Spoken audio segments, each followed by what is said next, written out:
조지 베일런트라는 분이 계세요. 미국의 하버드 대학 정신과 의사신데요. 이분이 주로 연구한 분야가 있는데 어떻게 나이 들 때까지, 노년이 될 때까지 행복하게 살아갈 수 있을까? 그래서 무려 42년 동안 연구를 했다는 겁니다.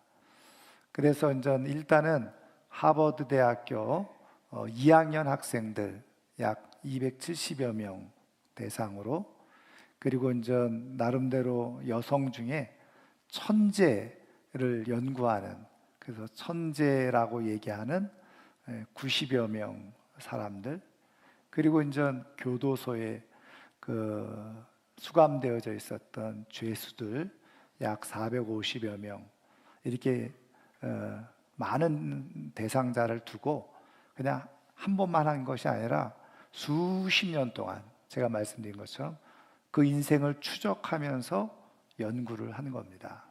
그렇게 연구를 하고 낸 책이 행복의 조건이라고 하는 그런 책이에요. 그래서 이 조지 베일런트 박사가 7가지, 그래서 노년이 될 때까지 행복하게 사는 사람들을 봤더니 7가지 조항 중에 5, 6가지를 잘 지켜지면, 그것도 50세 이전에 이 7가지 조건 중에서 대여섯 가지만 잘 지키면 80세까지 그렇게 행복하게 삶을 살아가더라 하는 것입니다. 거기서 7가지 조건 중에서 한 서너 가지만 50세 이전에 지키면 조금 낮게 그렇게 살아갈 수가 있다는 거죠. 그러니까 7가지가 궁금하시죠? 네, 7가지가 뭐냐면, 첫 번째는 바로 교육 연수입니다. 근데 교육 연수 그러면 부담을 갖기 쉬운데, 나는 가방끈이 짧은데, 여기서 교육 연수라고 하는 것은 그냥 학교 교육을 얘기하는 게 아닙니다. 평생 교육을 얘기하는 거예요. 그래서 무엇이든지 내가 관심을 가지고 계속 공부해 가는 거예요. 그런 사람이 나중에 노년까지 행복하게, 행복을 유지하면서 살아갈 수가 있다는 거죠. 그래서 평생 공부하는 거예요. 여러분, 그런 의미에서 제가 늘 말씀드린 것처럼 교회 다니는 분들은 행복해질 수밖에 없어요. 왜요? 평생 성경 공부하잖아요. 평생 성경 암송하고. 그러니까 이게 평생 교육이거든요. 무엇인지 관심 있는 것을 계속 배워가려고 하는 모습, 그 모습을 가지고 있어야 된다는. 근데 그게 언제요? 50세 이전에 그런 준비가 되어져 있어야 된다는 거죠. 그 다음에 두 번째는 안정적인 결혼 생활입니다. 결혼 생활을 안정적으로 할 경우에 이런 조건이 된다. 그 다음에 세 번째가 담배를 피우지 말아야 된다는 거예요. 비흡연자. 그래서 50세 이전에 담배를 다 끊은 사람은 그나마 조금 80세까지 행복하게 살아갈 수 있는데, 그렇지 못한 사람들은 노년이 불행해진다. 그 다음에 이 조지 베일런트 박사는 한 가지 더 한 게 뭐냐면 적당한 음주예요. 그렇다고 해서 또 여러분, 적당한 음주를 해야 되겠구나. 술을 안 마시면 더 좋고, 그러니까는 알코올릭에 빠지지 않을 정도로 그렇게 술은 조금 마셔도 된다는 거죠. 그런데 안 마시면 더 좋죠. 마시지 않으면 더 좋다는 거예요. 그 다음에 5번째가 규칙적인 운동을 하라는 겁니다. 50세 이전에 그게 습관이 돼 있어야 된다는 거예요. 그 다음에 6번째가 뭐냐? 적절한 자기 체중을 유지해야 된다는 겁니다. 그래야지 행복하게 살아갈 수 있다는 거예요. 그런데 한 가지가 빠졌죠. 근데 이 조지 베일런트 박사님이 얘기하는 이 앞에 말한 6가지도 물론 당연히 중요하지만, 그 가운데 가장 중요한 것 한 가지가 있는데, 인생을 노년에 이르기까지 끝까지 행복하게 살아가는 사람들을 연구해 봤더니 한 가지 아주 중요한 특징이 있다는 거죠. 그게 뭐냐면, 어려운 일을 만났을 때 그 어려운 일들을 잘 넘어가더라는 거예요. 극복해 가더라는 거죠. 그런데 그 어려운 일을 만났을 때 그것을 잘 극복해 가는 데 있어서 가장 중요한 요인이 뭐냐? 좋은 인간관계에 있더라는 거예요. 그것을 잘 극복해 가는 사람들을 보았더니 그 사람들 주변에는 좋은 사람들, 그리고 좋은 사람들과 함께 좋은 관계 속에 있더라는 거죠. 그런 사람들이 어려운 문제를 만났을 때 잘 극복하고 넘어가서 그리고 행복을 유지하면서 살아가더라는 거예요. 그래서 조지 베일런트 박사가 결론 내린 게 뭐냐면 삶에서 가장 중요한 건 뭐냐? 인간관계다. 그렇게 결론을 맺은 거예요. 인간관계가 삶의 행복에 아주 절대적인 요소라는 겁니다. 제가 한번 소개해드린 적이 있습니다만은 그 하버드 대학을 아주 우수한 성적으로 졸업해서 나름대로 전문 경영자, CEO가 된 사람들. 근데 그 CEO가 된 사람들만 한 것이 아니라 그 가운데 자기가 나름대로 성공을 거두었으면서도 불행한 그런 삶을 살아가는 사람이 있는가 하면 성공과 더불어서 행복한 삶도 살아가는 사람이 있다는 거죠.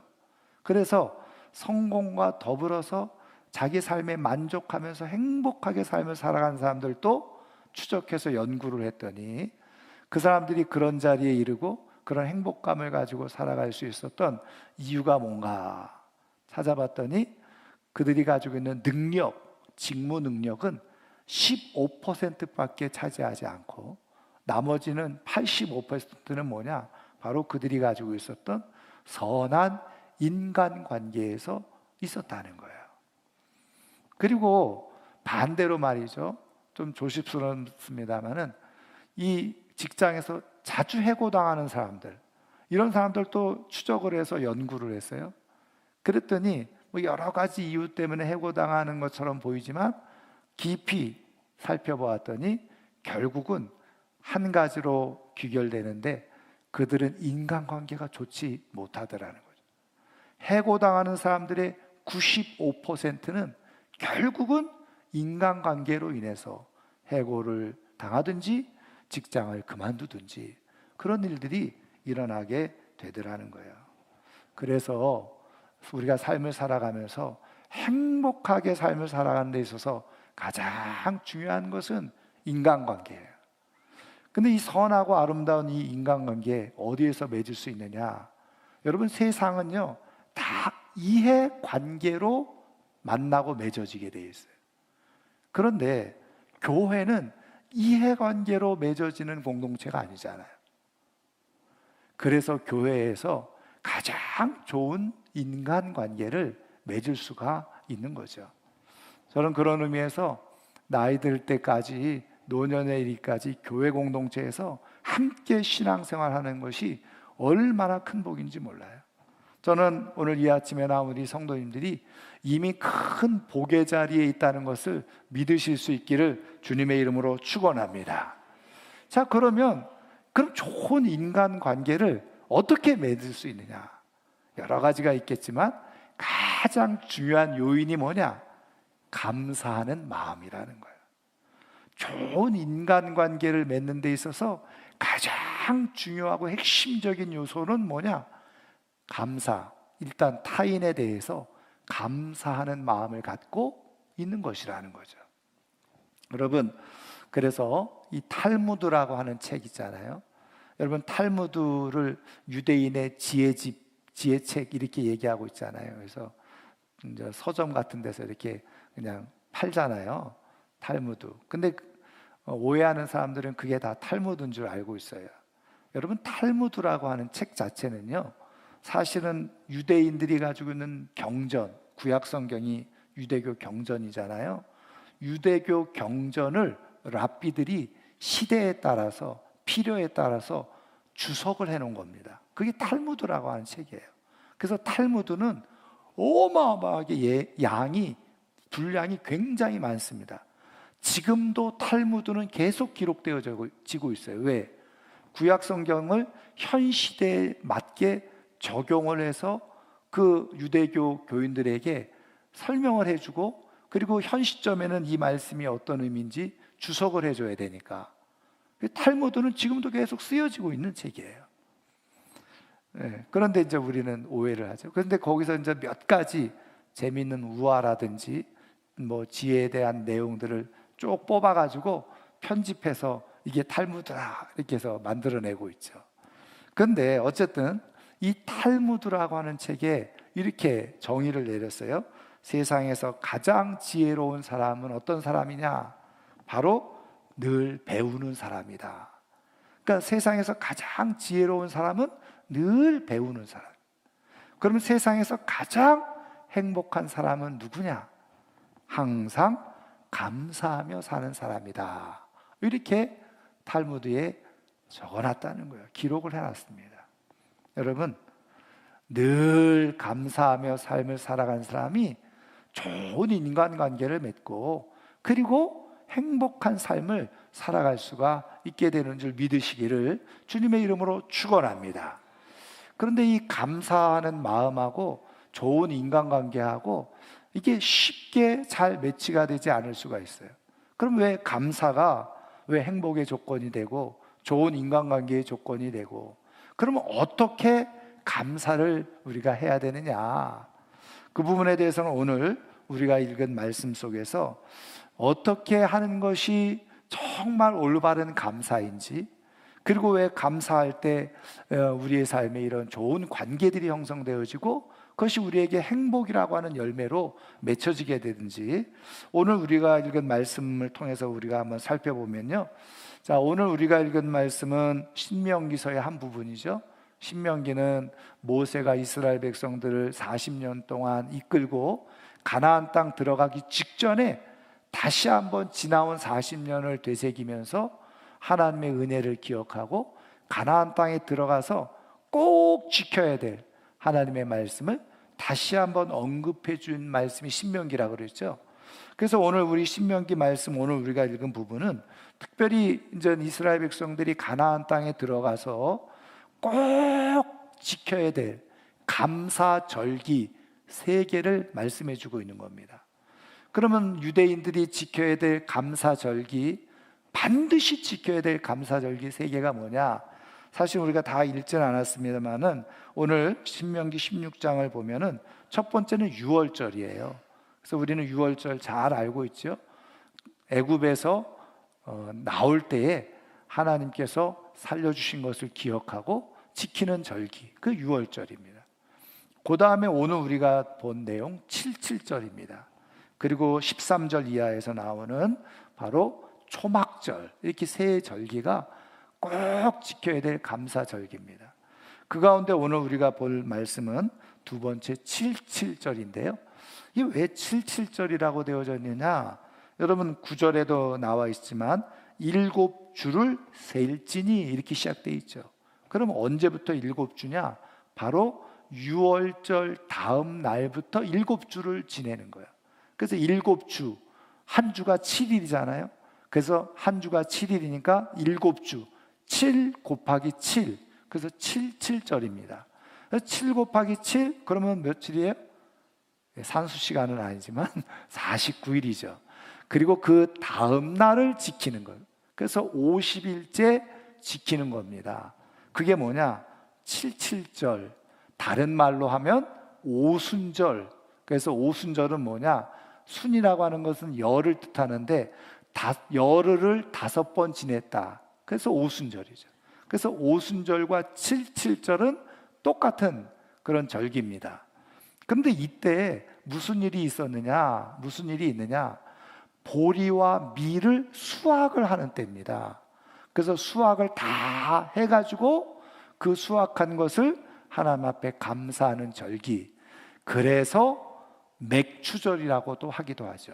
보리맥자를 써서 보리와 밀을 수확하는 절기. 그래서 77절, 오순절, 맥추절, 이건 다 똑같은 같은 절기를 말하는 거예요. 근데 말씀드린 것처럼 이때는 뭐 하는 거라고요? 하나님께서 주신 은혜를 기억하고 감사하는 절기라고 그랬어요. 감사절기입니다. 꼭 지켜야 될 감사절기. 그런데요, 이렇게 말씀을 보면 조금 똑똑한 척하는 세상의 어떤 사람들은, 아니 우리가 왜 유대인들이 지키는 7.7절을 우리가 지켜야 되냐 이러면서 또 반문하는 사람들이 있어요. 여러분, 지금 우리가 지키는 이 절기는 7.7절은 아닙니다. 우리는 지금 뭐예요? 맥주 감사주의를 우리가 지키고 있는 거죠. 그럼 맥주 감사주의는 왜 지키고 있느냐? 전통적으로 우리나라의 기독교가 전래되어지고 복음이 전해지면서, 그러면서 예전에 농사 지을 때 이때쯤에 보리를 수확을 해서, 그래서 우리 조상들이 감사를 드렸어요. 그래서 보니까 성경에 보리를 수확하면서 감사드린 것과 똑같잖아요. 그래서 지금 이 7.7절과 이 맥주절을 같은 것으로 보고 해석하는 겁니다. 그런데 더 중요한 것은 뭐냐면, 뭐 이 7.7절 우리가 지키고 있지 않지만 중요한 것은 뭐냐? 우리가 하나님 앞에 감사를 드리는데, 하나님은 이것을 통해서, 하나님은 왜 하나님께 감사를 드려야 하는지 그 뜻과 의도, 하나님의 마음, 그것을 우리에게 가르쳐 주고 계시거든요. 그러니까 우리는 뭐 유대인들처럼 혹은 우리가 보리를 수확하고 드리는 그런 감사절기는 아니지만, 우리가 하나님 앞에 감사할 때 어떤 태도와 마음을 가지고 드려야 되는지, 하나님은 왜 우리에게 감사라고 말씀하고 계시는지, 그것을 우리가 잘 이해를 하면 시대와 지역이 달라도 오늘 동일하게 우리에게 주시는 하나님의 말씀으로 우리는 이해하고 받아들일 수가 있다는 거죠. 그런 의미에서 우리가 감사절을 지킬 때 어떻게 감사절을 지켜야 되는가, 하나님은 왜 우리에게 이렇게 감사절을 지키라고 말씀하고 계시는지, 그것을 우리가 살펴보면 되는데요. 자, 먼저는요 10절 말씀 보세요. 10절 한번 다 같이 읽겠습니다. 내 하나님 여호와 앞에 7.7절을 지키되 내 하나님 여호와께서 내게 복을 주신 대로 내 힘을 헤아려 자원하는 예물을 드리고. 아멘. 자, 여기 보면요, 내 하나님 여호와 앞에 7.7절을 지키되, 이렇게 하나님 앞에서 7.7절을 지켜라 이렇게 말씀하세요. 이 얘기는 뭐냐면, 감사를 드리는데 하나님 앞에, 다시 말하면 우리의 감사의 대상은 하나님이시다, 이걸 말씀해 주고 있는 거예요. 여러분, 우리가 감사를 해도요, 내가 A라고 하는 사람에게 도움을 받고 은혜를 받고 친절을 받았는데 B라는 사람한테 감사하면 그게 의미가 있습니까? 전혀 의미가 없는 거잖아요. 나한테 은혜를 베풀고 친절을 베풀고 사랑을 베풀고 도움을 준 사람에게 내가 감사할 때 그 감사가 효력이 있는 것 아니겠어요? 마찬가지입니다. 우리가 감사하는 데 있어서 감사의 대상은 가장 1차적으로 우선적으로는 하나님이라는 거예요. 하나님께 감사해야 된다는 거예요. 근데 여러분 한번 생각을 해보세요. 보리를 수확하고 밀을 수확하는데 수고는 누가 했어요? 사람들이 하잖아요. 사람들이 농사 짓고 씨 뿌리고, 뭐 그것도 벌레 먹지 않도록 벌레 잡아줘야 되고, 물 필요할 때 물도 돼야 되고, 사람들이 수고하고 애쓰잖아요. 근데 왜 하나님께 감사를 드려야 되느냐는 거예요. 그러니까 사람들은요, 오늘 우리가 삶을 살아가는데도 마찬가지예요. 내가 지난 6개월 동안 하나님께서 지켜주신 은혜에 감사해야 됩니다, 우리가 이렇게 말하면요, 아니 무슨 하나님의 은혜에 감사해, 내가 내 힘으로 살았는데, 내가 직장생활 내가 했고, 내가 장사도 내가 했고, 내가 일도 내가 해서 살았는데 무슨 하나님께 감사를 해, 이렇게 사람들은 생각한단 말이죠. 여러분, 하나님이 보이지 않으니까 그렇죠. 여러분, 우리는 보이지 않는 하나님을 우리는 다 인식할 수 없고 생각할 수 없어요. 그러니까 어떻게 해요? 그냥 내가 모든 것을 다 이루면서 살아가는 것처럼 우리는 착각하고 생각하기 쉬워요. 그러니까 하나님께 감사할 게 없고 감사할 수도 없는 거죠. 근데 여러분, 성경을 가만히 살펴보세요. 여러분, 역시 하나님은 보이지 않는 하나님이세요. 그럼에도 불구하고 보이지 않는 하나님이시지만 그 하나님이 주관자가 되시고 섭리자가 되셔서 모든 역사와 인생을 다 이끌어 가신다는 거예요. 성경은 그걸 말씀해 주고 있거든요. 물론 창세기서부터 요한계시록까지 그것을 아주 분명하게 말씀해 주고 있지만, 그저 대표적인 사건 하나를 제가 여러분들에게 말씀드리면, 여러분 이스라엘 백성들이 포로로 바벨론에 붙잡혀 가잖아요. 그런데 70년 만에 다시 본국으로 돌아오죠. 귀환을 하게 되죠. 근데 그때 아주 중요한 역할을 했던 사람이 누구였습니까? 바사 왕 고레스 왕이었어요. 페르시아 제국이죠. 바벨론 제국을 무너뜨리고 바사 제국이 이제 세력을 잡았는데, 그때 왕이 누구였느냐? 초대 왕이 고레스라고 하는 왕이었어요. 근데 이제 이 고레스 왕이 이제 모든 이제 바벨론을 다 무너뜨리고 자기가 이제 왕이 됐을 때 정책을 바꿉니다. 바벨론이라고 하는 나라의 정책은 뭐냐면, 자기가 가서 정복한 나라 그런 사람들을 자기네 나라로 끌고 와서 볼모로 잡아서 중요한 사람들을 자기네 나라 안에 가두고 지키는 거예요. 그래서 그 나라에서 똑똑하고 잘난 사람들 다 데리고 왔으니까 다시는 저항하지 못하고, 그리고 힘을 기르지 못하도록 하는 정책을 바벨론은 폈거든요. 근데 이 고레스 왕은 그 정책이 별로 도움이 되지 않는다는 것을 경험을 했는지 알았는지 어떻게 정책을 폈냐면, 다시 바벨론 제국이 다 그렇게 끌어모았던 여러 민족 종족들을 다시 본나라로 돌려보내는 그런 정책을 핀 거예요. 그게 고레스 왕의 정책입니다. 여러분, 역사 속에서요, 하나님 얘기를 싹 빼고 얼마든지 우리가 정책적으로, 정치적으로 고레스 왕은 이런 정책을 폈고 이런 정치를 했다라고만 우리가 볼 수 있잖아요. 그런데 그 모든 일을 성경은 하나님이 개입하셔서 고레스 왕에게 그런 생각을 갖게 하시고 통치하게 하셨다는 거예요. 여러분, 우리가 봤어요? 그걸 어떻게 알 수 있어요? 하나님이 관여하셨다는 것을 우리가 어떻게 알 수 있어요? 그러니까는 오해하는 사람들이 이렇게 하죠. 역사가 고레스 왕이 이제 그런 정책을 피고 나서 후대에 사람들이 이런 역사를 기록하면서 꾸며냈다, 그냥 갖다 붙이는 거죠. 그래서 하나님이 고레스 왕을 통해서 이렇게 귀환하는 정책을 폈다라고 그렇게 얼마든지 해석을 해서 쓸 수 있지 않느냐, 이렇게 말하는 사람들이 있어요. 근데 성경을 몰라도 너무 모르는 거죠. 여러분, 성경을 읽어보시면 하나님께서 이미 100여 년 전에 그런 일이 일어날 것이라고 숱하게 선지자들 통해서, 예언자를 통해서 말씀해 주셨잖아요.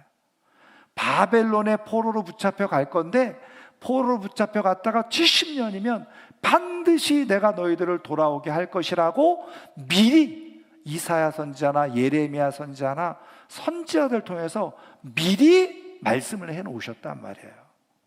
그래서 우리는 하나님이 보이지 않고 하나님의 역사를 우리가 정확하게 알 수 없지만, 아하, 하나님이 이렇게 말씀해 놓으신 게 역사는 그대로 이루어지는 것뿐이구나.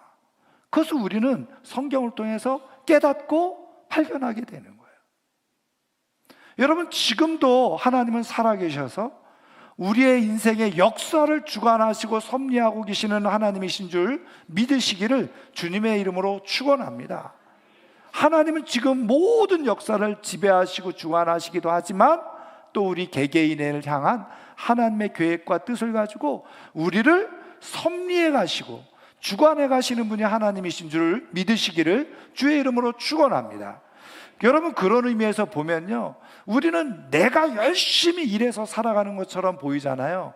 내가 건강하고 똑똑해서 직장 생활도 잘하고, 그리고 공부도 잘하고, 사업도 잘하고, 장사도 잘하고, 그래서 지금 내 삶이 지탱되어졌다라고 생각하죠. 하나님이 보이지 않으면 그렇게 생각할 수밖에 없어요. 그런데 성경을 통해서 하나님은 우리에게 계속 말씀하시고 있는 게 뭡니까? 내가 그렇게 건강한 이유, 내가 이렇게 공부한 이유, 내가 이렇게 지식이 있는 이유, 하나님께서 은혜를 주시고 보살펴 주시기 때문에 그렇다는 거예요. 그래서 우리가 신명기 말씀에도 보면 하나님께서는 우리의 행복을 원하시고 더 나아가서 어떻게 해요? 너희들에게 재물 얻을 능을 주셨다는 것을 깨달아라, 그렇게 말씀해요. 그러니까 재물 얻을 능력, 여러분 내가 직장 생활하고 장사하고 사업하고 내가 똑똑해서 건강해서 잘나서 하는 것처럼 생각되잖아요. 여러분 내가 건강하지 못해 보세요. 내가 일할래도 일할 수 있어요? 건강이 안 따라주면 일하고 싶어도 못하는 거잖아요. 그런데 몸은 건강해. 근데 의욕이 없어. 요즘 소위 젊은이들처럼 그냥 놀고는 싶은데 일하고 싶은 마음이 없어. 여러분 일하고 싶은 마음 없으면요 일 안 되는 거예요. 직장 갔다가도 쫓겨나고 해고당하고 그런 것 아니겠어요?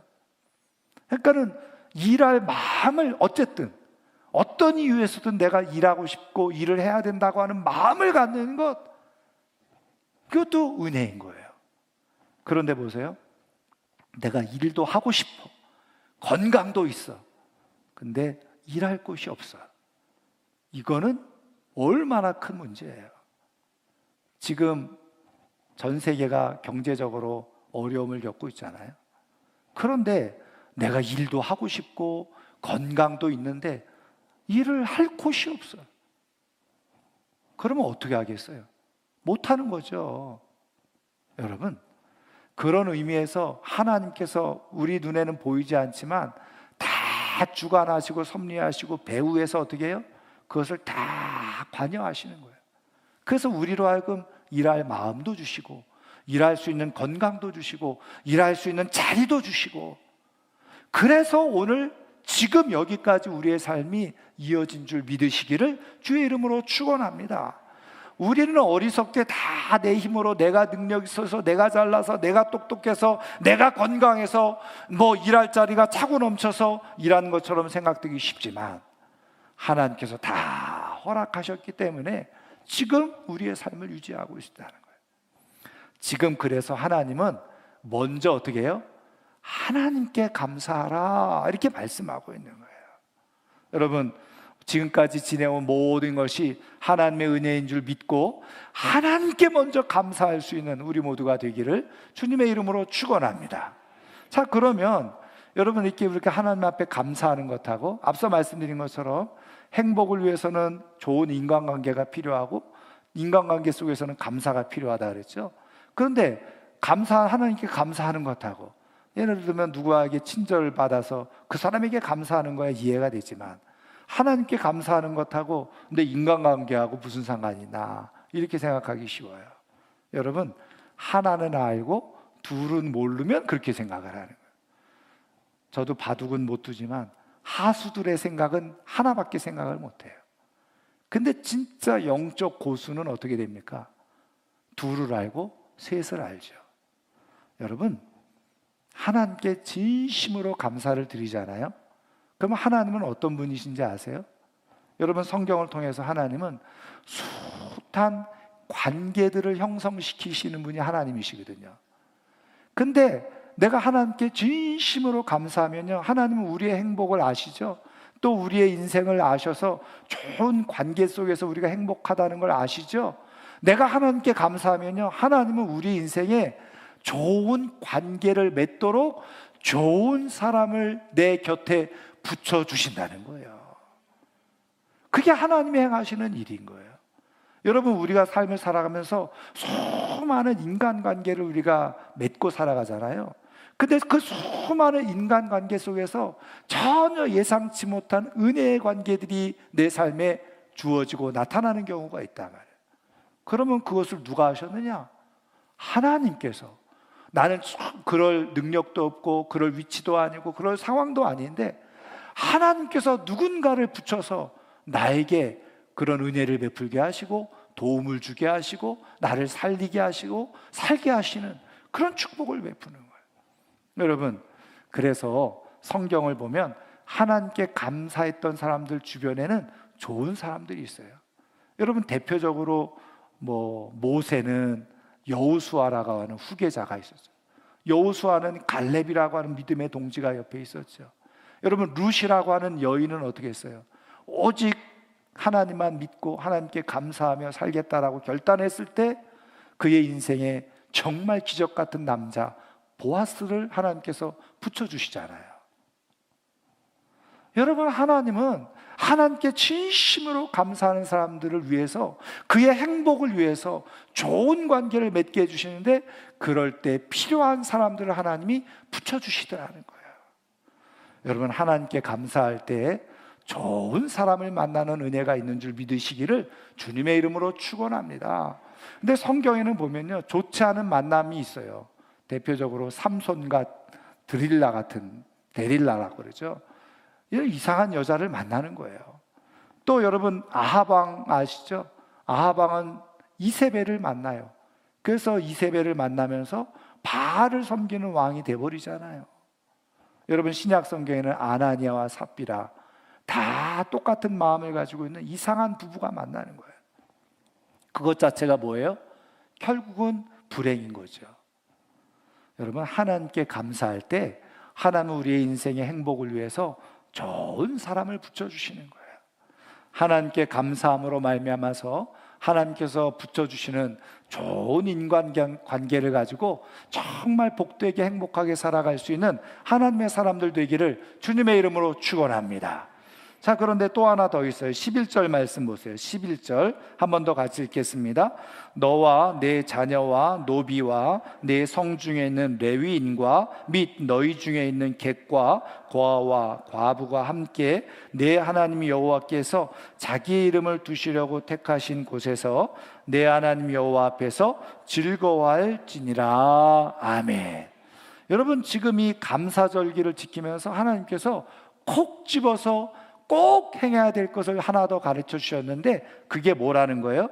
내 자녀, 노비, 그리고 또 성중에 있는 레위인, 오늘로 말하면 뭐 교회를 섬기는 이들이겠죠.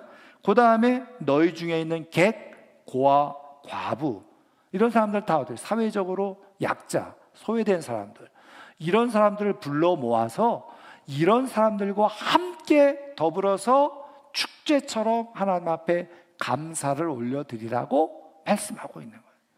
여러분, 아니, 하나님께 감사하면 됐지, 뭐 이런 사람들 또 불러가지고 뭐 같이 즐거워하고 잔치하라고 왜 말씀하시나? 그렇죠. 이런 사람들 오면 괜히 그냥 속상하기나 하고 뭐 그렇게나 하지, 뭐 이렇게 꼭 해야 되나, 이게 또 무슨 상관 있나, 이렇게 생각하기 쉬워요. 여러분, 하나님은요, 어떻게 해서든지 우리의 삶의 행복을 위해서, 또 우리의 삶의 복을 위해서 말씀해 주시는 분이시잖아요. 여기에도요, 하나님의 뜻이 있는 거예요. 그러면 왜 이 감사절기에 이 가난하고 어려운 사람들, 이런 사람들과 함께 베풀고 나누면서 이렇게 절기를 그렇게 지내라고 말씀하고 있느냐? 하나님께서 이것을 기뻐하신다는 거거든요. 그럼 왜 이렇게 우리에게 말씀해 주고 계세요? 이유는 간단합니다. 그래서 그 정답을 우리가 성경을 통해서 한번 찾아볼 텐데요. 자, 우리 잠언서 말씀을 한번 찾아보세요. 자, 잠언서 19장 말씀. 잠언서 19장, 구약성경 932페이지에 있습니다. 잠언서 19장 찾으셨나요? 자, 17절 말씀이에요. 한번 다 같이 한 목소리로 읽겠습니다. 가난한 자를 불쌍히 여기는 것은 여호와께 구워드리는 것이니 그의 선행을 그에게 갚아 주시리라. 아멘. 지금 이 모든 것을 수확하고 하나님 앞에 감사드리는 이 절기에 하나님은 또 하나 요구하신 게 뭐냐면, 주변에 가난하고 어려운 사람들을 너희들이 받은 것 가지고 나누고 베풀면서 그들을 초청해서 그들과 함께 감사드리라는 거예요. 근데 왜 하나님은 그렇게 말씀하셨느냐? 그것에 대한 하나님의 계획이 오늘 잠언서 19장 17절에 있어요. 가난한 자들을 불쌍히 여기는 것은 하나님께 구워주는 거라는 거예요. 하나님께 구워주는데, 하나님의 때가 되어지면 그 선행을 어떻게 해요? 반드시 하나님은 되갚아 주시겠다는 거예요. 그러니까 하나님이 진짜 기뻐하시는 감사절의 모습은 뭐냐? 내게 주어진 것을 가지고 내 주변에 도움이 필요한 사람들에게 같이 나누고 베푸는 거라는 거예요. 하나님은 그러기 위해서 오늘 우리에게 복을 주시고 오늘을 우리들 삶을 여기까지 인도하신 거라는 거예요. 그것을 깨닫는 사람들은 어떻게 해요? 내가 많이 가졌든 적게 가졌든 내게 주어진 것을 가지고 기쁘게 연약한 사람들을 위해서 나누고 베풀게 되어진다는 거예요. 저는 그런 의미에서 우리 교회가 우리 장로님들과 함께 결정한 것, 이번 감사절 헌금을 가지고 정말 이 코로나로 인해서 어려움을 겪고 있는 교회들을 위해서 돕겠다, 이렇게 마음을 먹은 것은 하나님의 마음을 알고 하나님의 뜻을 알고 순종하는 데서 나타난 그런 믿음의 모습인 줄 믿습니다. 여러분들이 이번 감사절에 드린 이 예물이요, 정말 잘 선용되어져서 오늘 하나님께서 기뻐하시는 감사가 되어지기를 주님의 이름으로 축원합니다. 그것을 정말 연약하고 어려운 사람들과 함께 나누는 가운데 하나님께서 기뻐 받으시는 만한 그런 감사가 되기를 주님의 이름으로 축원합니다. 여러분, 이렇게 감사하게 될 때요, 하나님은 우리 주변에 그런 사람들과 좋은 관계를 통해서 또 그것이 뭐라고요? 잠언서 말씀드린 것처럼 하나님께 구워드리는 거라는 거예요. 그러면 하나님은 어떻게 해요? 반드시 하나님이 보실 때, 우리의 삶에 필요할 때 하나님은 반드시 그것을 우리에게 되갚아 주신다는 거예요. 하나님은 그러고 싶으셔서 오늘 지금 너희들이 이렇게 감사할 때 주변에 소외되고 연약한 사람들을 돌보라고 우리에게 말씀해 주고 있는 거예요. 여러분, 하나님께 감사하는 사람, 주변에 있는 연약한 자들을 돌볼 수 있고 자기가 가지고 있는 것을 기꺼이 나눌 수 있는 사람인 줄 믿으시기를 주님의 이름으로 축원합니다. 여러분, 말씀을 이제 마치려고 하는데요, 19세기 영국의 한 국회의원이요, 전 선거를 위해서 유세를 다니게 됐어요. 근데 이제 이 에딘버러라고 하는 곳에서 조금 떨어진 시골에 가서 유세를 하려고 하는데, 19세기니까 기차를 타고 에딘버러 가서 기차역에서 내려가지고 마차를 타고 이제 시골까지 가야 되는데, 가다가 길을 잘못 들어가지고 그냥 이 마차가 진흙탕 구석에 빠져버리게 된 거 만 겁니다. 말이 아무리 끌으려고 해도 이게 이제 빠져나오질 못하는 거예요. 그래서 이 사람이 굉장히 곤란에 처해 있죠. 그런데 마침 거기를 지나다는 한 소년이 그것을 보고 와서 도와주게 된 겁니다. 그래서 그 소년의 도움으로 이제 마차가 그 진흙탕에서 빠져나올 수가 있었어요. 그래서 이 국회의원이 그 소년에게 너무너무 고맙다고 사례를 하려고 했더니 이 소년이 받지를 않는 거예요. 자기는 필요 없다고, 자기는 해야 될 일을 곤경에 처해 있는 사람 도와준 것 뿐인데 자기는 안 받겠다고 그런 거예요. 그래서 이제 이 국회의원 마음이 너무나도 갸륵하잖아요. 그래서 그러면은 자네가 하고 싶은 일이 뭔가 이렇게 물어봤더니 자기가 공부를 하고 싶더라는 거예요. 그래서 공부를 해서 의사가 되고 싶다. 그래서 병든 사람들을 고쳐주고 싶다고 하는 그런 얘기를 하더라는 거예요. 또 이 국회의원이 듣기에 너무너무 기특한 거예요. 그래서 런던으로 돌아가서 이 소년을 초청을 했어요. 그리고 이 국회의원이 그 소년을 다 대학까지, 의사가 될 때까지 그렇게 공부를 다 할 수 있도록 지원을 다 해준 겁니다. 후원을 해준 거예요. 그리고서 20여 년 세월이 흘렀습니다.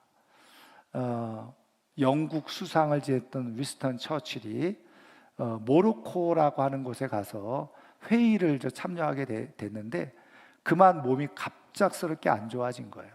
그래서 폐혈증에 걸리게 됐습니다. 오늘날도 폐혈증 걸리면 웬만하면 그 치료를 잘 받지 못하면 그대로 죽잖아요. 그런데 그 예전에 그렇게 폐혈증에 걸렸으니 사람들은 다 이제 죽었다라고 생각했는데, 그때 마침 막 신약이 개발된 게 있었는데 그게 뭐냐? 페니실린이라고 하는 항생제였어요. 그래서 그것을 급히 공수에다가 그것을 투약하게 됐죠. 그리고 나서 죽을 뻔했던 이 윈스턴 처칠이 다시 살게 되는 그런 일이 일어나게 된 거예요. 그런데 여러분, 이 페니실린을 만들어낸 사람이 누구냐? 발견해낸 사람이 누구냐? 알렉산더 플레밍이라고 하는 사람이에요.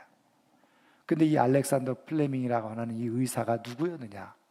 말씀드린 거 20여 년 전에 마차 그거를 도와줬다가 그 국회의원에 의해서 공부를 했던 사람이에요. 그러면 이 마차의 주인이었던 국회의원 누구였느냐? 위스턴 처칠의 아버지였던 랜돌프 처칠이었다는 거예요. 여러분, 역사는 순환하죠. 여러분, 이 아버지 랜돌프 처칠이 자기가 곤경에 처했을 때 자기를 도와준 이 소년이 꿈꾸는 대로 가난해서 공부하지 못하고 있었는데 데려다가 공부를 시켰어요. 의사가 됐어요. 그런데 이 사람이 발명해낸 게 페니실린이라고 하는 항생제인데 그것 때문에 누가 사는 거예요? 자기의 아들 위스턴 처칠이 살게 되어지는 그런 역사가 일어나게 되는 거예요. 만약에 역사에서 만약에란 없지만 랜돌프 처칠이 그것을 듣고서 만약에 공부를 시키지 않았고 그냥 시골에서 이 아이가 그냥 자라게 두었다면 페니실린이 개발됐을까요? 페니실린이 개발되지 않았다면 위스턴 처칠은 그 폐혈증에 걸려서 그대로 죽고 말았을지도 모르겠죠. 여러분, 하나님은 공짜가 없으세요. 하나님 앞에 진심으로 감사하고 하나님께서 말씀하신 대로 그 감사절에 약한 자들과 나누고 베풀고 섬겼을 때 그게 하나님께 구워주는 일인데 하나님 그것을 내 인생의 시대에 필요할 때 반드시 되갚아 주시거나 내 인생에 필요가 없을 때는 내 자녀들의 인생에 필요할 때 하나님은 반드시 되갚아 주시는 분이세요. 그래서 오늘 감사절에 내 주변에 있는 어려운 사람들을 생각하고 기억하고 돌보라 말씀하고 계시는 거예요. 하나님께 정말 진심으로 감사하게 될 때 하나님은 좋은 사람을 붙여주시고 연약한 자들에게 눈을 돌리게 하시고 그리고 그들을 섬겨서 하나님께 구워주는 게 돼서 하나님께서 되갚아 주시는 은혜를 우리가 경험하면서 살기를 원하시는 것, 바로 하나님의 마음이죠. 이 감사절에 이 하나님의 마음을 잘 알아서 하나님께 먼저 감사하고 또 내 주변의 말씀대로 어려운 사람들과 함께하는 시간을 가짐으로 말미암아서 하나님께서 우리의 인생에 주실 큰 행복과 축복을 경험하고 누리며 살아갈 수 있는 우리 모두가 되기를 주의 이름으로 축원합니다. 축원합니다.